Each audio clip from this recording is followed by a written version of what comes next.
Founders Space, Mentors and Masters. I'm Captain Hawk, CEO of Founders Space, the leading global startup accelerator. I'm also author of the award-winning books, Make Elephants Fly, Surviving a Startup, and The 5 Forces. I'm here today with Cheryl Contee, the Chief Innovation Officer of the Impact Seat. She's also founder of Do Big Things and author of the book Mechanical Bull. Cheryl, wonderful to have you on the show. Thanks for having me on, Stephen. I'm really excited. I want to ask you, can you give us a little brief about your background, what you've done? Right now, I'm the Chief Innovation Officer at the Impact Seat. The Impact Seat is a venture fund that specializes in funding the ideas that are innovative and that are going to solve, the world's biggest problems. And we have a few. We focus on early stage, particularly traditionally excluded entrepreneurs. We also do, solve these problems via advocacy and philanthropy. In my spare time, I am the founder of Do Big Things. Do Big Things is a digital agency that works with the world's leading foundations, corporations, candidates, et cetera, to create the new narrative and new tech for the new era in which we live today. So we work on every single issue you can imagine with a whole host of different types of candidates. It's really exciting work. And then, out of my experience as the co-founder of Attentively, which is the first tech startup with a Black female founder on board, as far as we know, to have been acquired by a NASDAQ company, I actually wrote the book Mechanical Bull, How You Can Achieve Startup Success, to share, not only my journey, but the journey of many founders and investors. It's the book that I wish that I'd had when I was starting out. I want to understand what you're doing, especially at the Impact Seat, to make a difference for those entrepreneurs. There's some entrepreneurs who are just they go to Ivy League schools, they get connected, they can easy to raise capital. And then there's other entire groups of our population that don't have access. They're not in the old boys club. They don't have access to venture capital. How do these underrepresented groups, how can they break in and actually be heard, get their ideas heard, raise money, and be part of this kind of startup boom that is changing the world? Absolutely. And, at this point, underrepresented is a pretty broad category. I would consider, startups from the Midwest, to be underrepresented. I would consider startups, no matter the founder, from the South, to be underrepresented. Right now, that despite the fact that women buy 75 to 85% of everything in America, venture capital of any kind, only 3% of that goes to women. And the amount to Black women is still statistically zero, even though it has improved mightily in the last 10 years. So that's stupid, okay? That's real dumb for the obvious reasons. It just makes sense, right? That you would have someone on your board or, in your founding team that understands the audience that you're trying to reach, right? And, the proof of that is NASDAQ, we just mentioned them, they actually just passed a rule that says, look, you have to diversify your board. If you want to be listed on the NASDAQ, you have to diversify their board. And they didn't do that because it's nice, because they're trying to be nice. All of the studies show that diverse-led firms are more innovative, they are more productive, and they are more profitable. End of story. So that's why the NASDAQ is taking that action. So, we have that same philosophy that diverse firms win, that they just bring better ideas to the table, ideas that address problems that other people may not have even realized, and are serving an underserved market, which then provides a great opportunity. So we do a lot of healthcare investment, climate, of course, there's a lot of work to be done there. We do a lot of work, really trying to democratize access to capital. Because as you said, there are a lot of folks who have great ideas who aren't really sure how to get access to that money. And right now, there's a lot of money. I mean, that's the good news, folks, is that there is a lot of money out there looking for great ideas, and more is coming. What a lot of people don't realize is that the American Rescue Act actually is sending money next year to every state, hundreds of millions of dollars per state, just to find and fund great ideas like yours.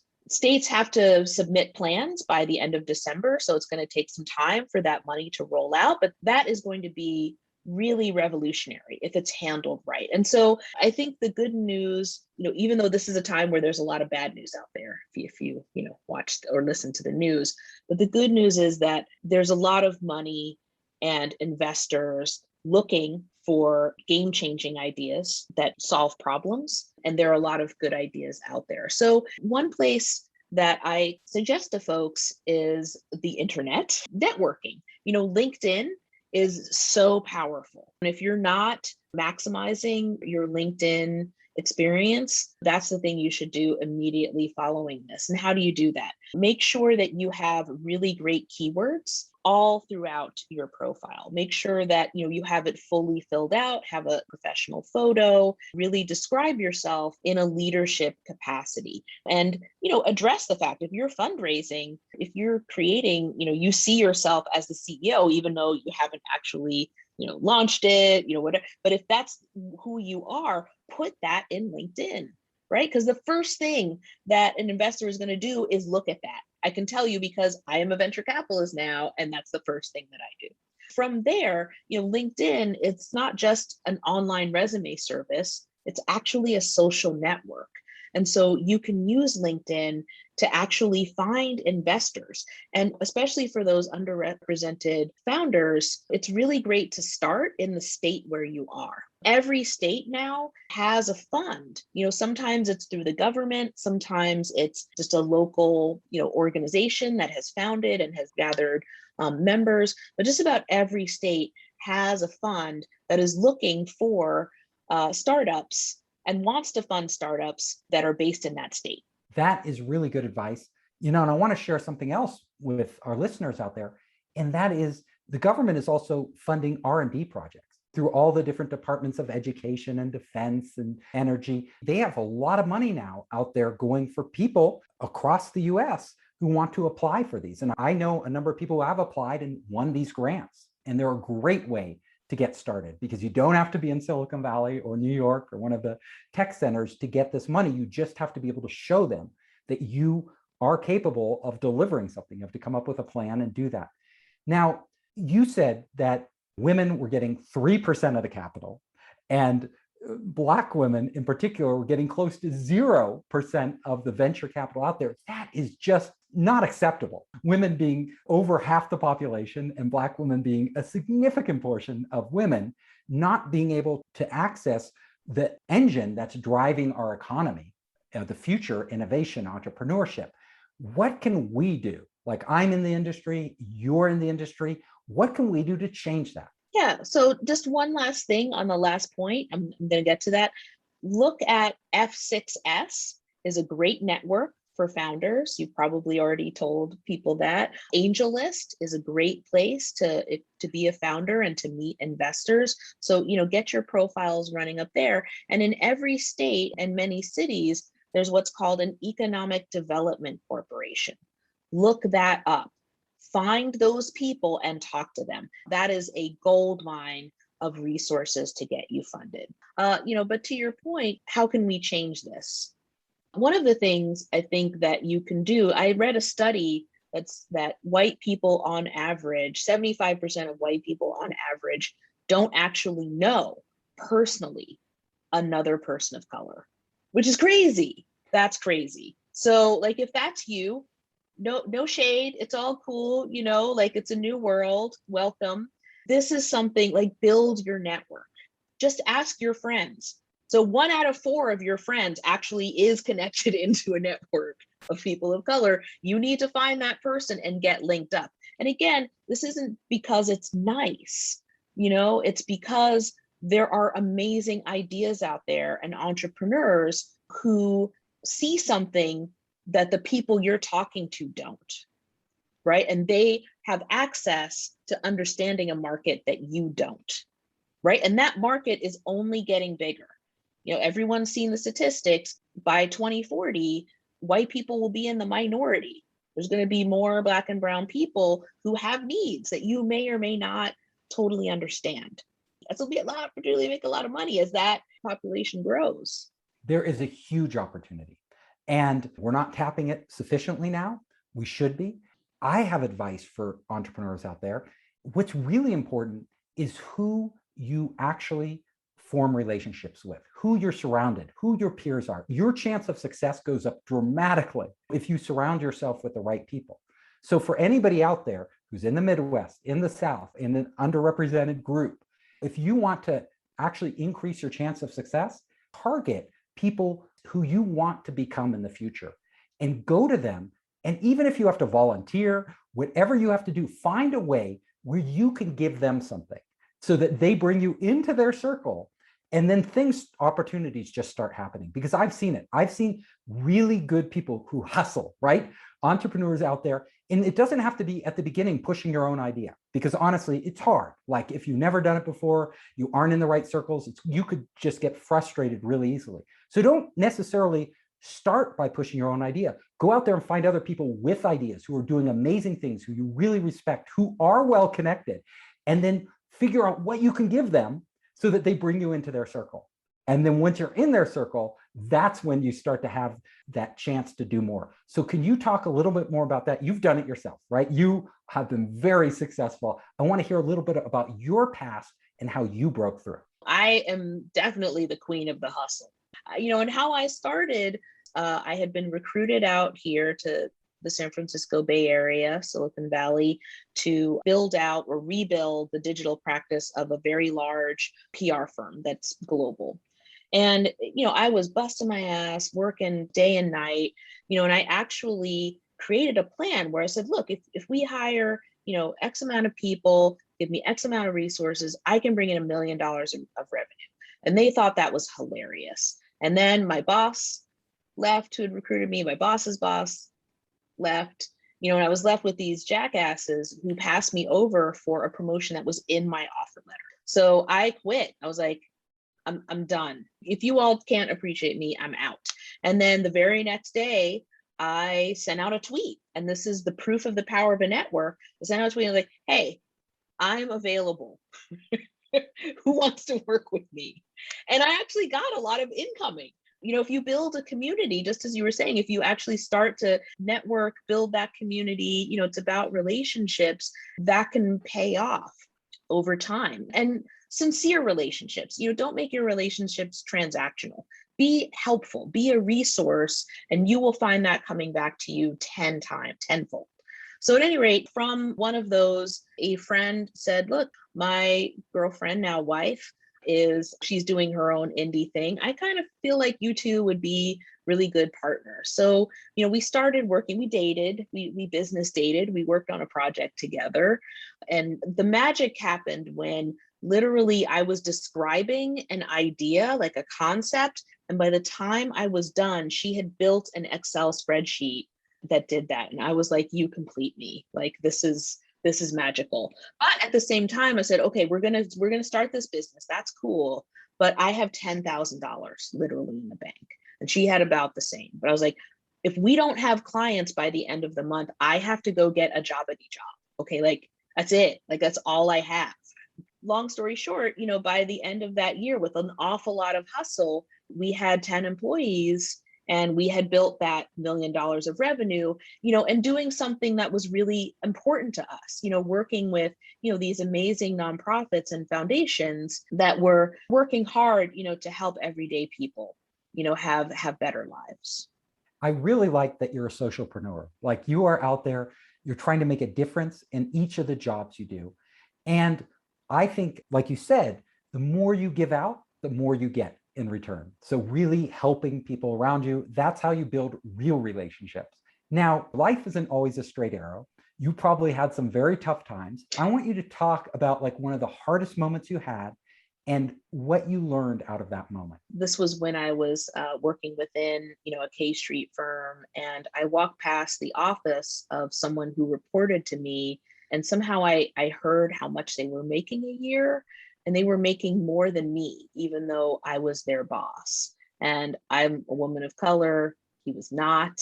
So I went into my boss, and said, "Hey, I know about that." Like, what's going on? And he didn't say, "Oh, that's an oversight." Like, oops. Like, he could have just pretended like, "Oops, is that what? We need to fix that." No, the first thing he said was, "How did you find out?" And that was a real wake up call to me of, this is not the kind of organization that I want to run. It was devastating. I thought that we had a good relationship. I felt like, I'd been working hard and that I'd shown myself. I had built, that he was apparently paying more than me. It just showed me that, people don't always value you as much as you value yourself. And that proved true with Attentively. When I was pitching people to invest in Attentively, which is a marketing automation, social listening, influencer engagement tool geared towards the causes camp community, I had to believe 110% in myself and in the business in order to get someone to believe 70%. Listen to your internal intuition. You know the truth, about your concept. There's going to be haters out there. There's going to be people who don't get it, or don't understand, who think smaller than you, who don't think ahead. Forge ahead, because you will find that person. If you keep knocking on enough doors, you will find that investor who gets you and believes in you just as much as you believe in you. You can't be frustrated. There are a lot of people out there who they don't care. They won't really listen to you, or they'll just look at you and by how you look, dismiss that you're somebody that they would invest in. You can't let that stop you. Now, in your case, there are very few women of color in venture capital. Astonishingly fewer than there are women of color entrepreneurs. Like, it's just a tiny number. How did you break in? Relationships, and again, relationships are so important. Relationships with your investors, that there's a reason they call it investor relations. Relationships with your team, your senior team, but also all of the people under you.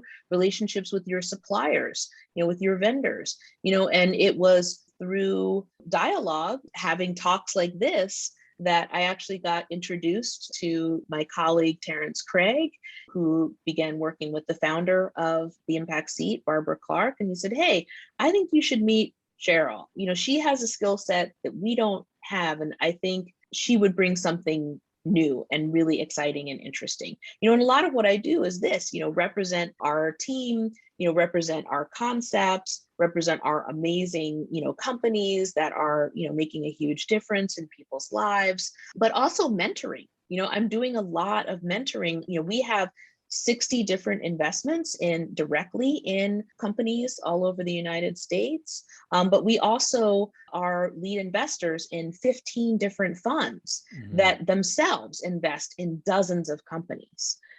We're one of the leading angel investors in women-led, particularly women of color-led companies in America. So the ability to share my experiences and help startups be even more successful is really rewarding, because it's not just money. Money is important. There's no question that capital is very important, but it's also knowledge and experience and strategy, and being able to bring that to the table, and help these companies go from 0 to 60 is really incredible. You're in Silicon Valley. You're at the heart of things. Everybody's connecting. Really easy to make these connections you're talking about. Go to another place like Detroit or deep in the South, Mississippi. People there, you can say make connections, but there's not a lot of venture capital there. And there really aren't a lot of people they can connect with. What do they do? Well, and I would push back. Yes, there's not as much venture capital as Silicon Alley, Valley Beach, sure.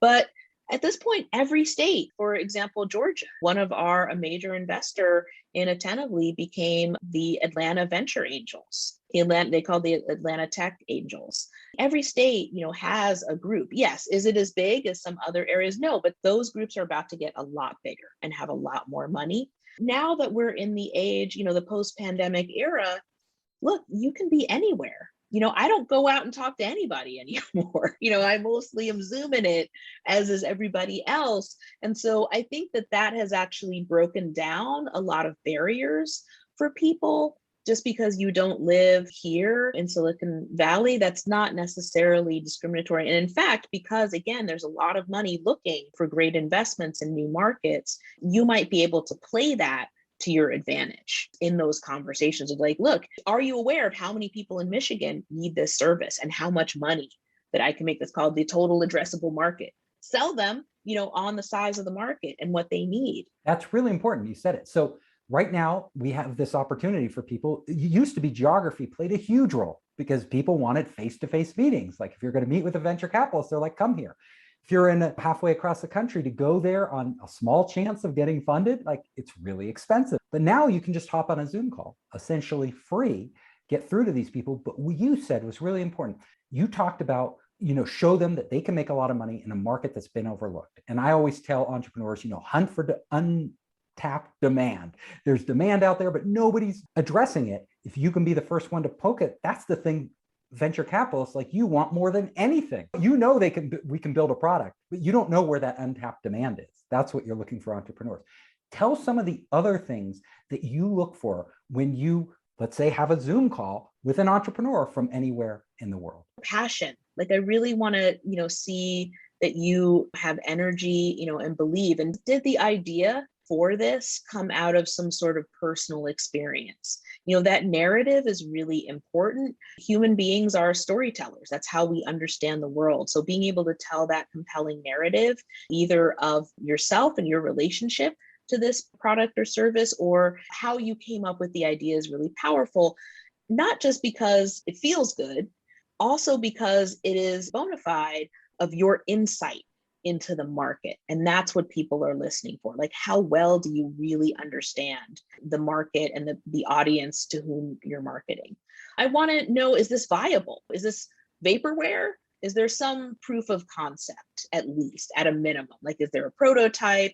Do you have some customers already? Do you have at least a little bit of traction happening? Of course, we're investing in early stage entrepreneurs. So, we know that it's, you're not, about to IPO or anything. Like we get it, but we need to see in some way you've taken some steps forward.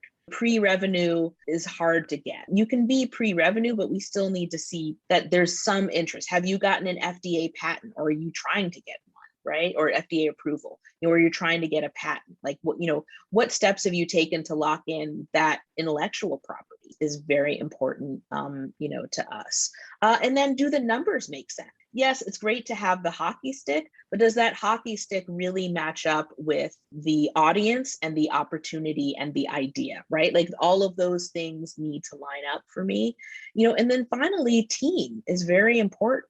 I think a lot of excluded entrepreneurs, because by the time you're ready to start your own business, you've had to work so hard individually. You've just had to propel yourself forward through life in a really determined way.